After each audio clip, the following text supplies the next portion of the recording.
The runner's matrix. So you're getting in the transformational zones of a run, and then just repeating them, and I'm just going to tweak the foot positions. Use light weights. You could use no weights.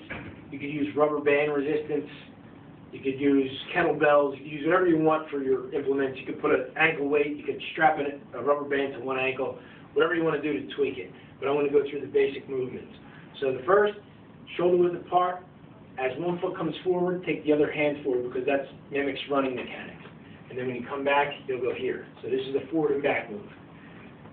You'll really feel the work coming out of the stance leg because that's the one you're pivoting off of. Start off easy, and then eventually you can get deeper with it so that your knee's coming all the way down this way.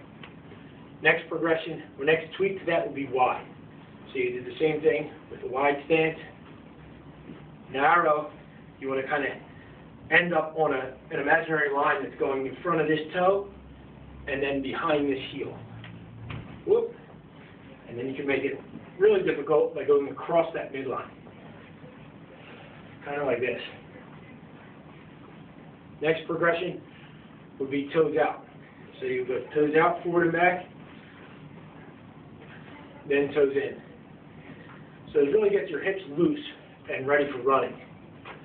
Then you can combine the planes if you want. So you can go wide, toes out, wide, toes in,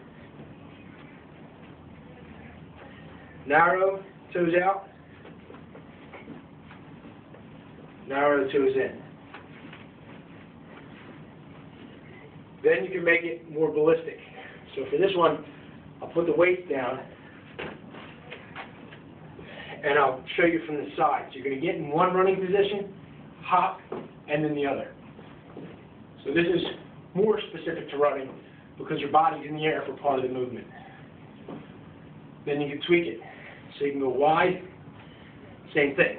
Hop back and forth, narrow, hop back and forth, toes out, toes in, and then combine the toes out with the wide and narrow. Next, which is most specific to running, will be single limb support.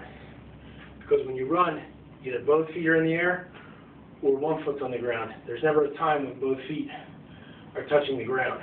So, if we're using this as the working leg, you want to get in a position like you're running. If this foot's behind you, this hand's in front of you. And then switch. So it's kind of like this. I'll show you from the front. And then same thing, you can make it harder by adding implements to your hands or to your foot.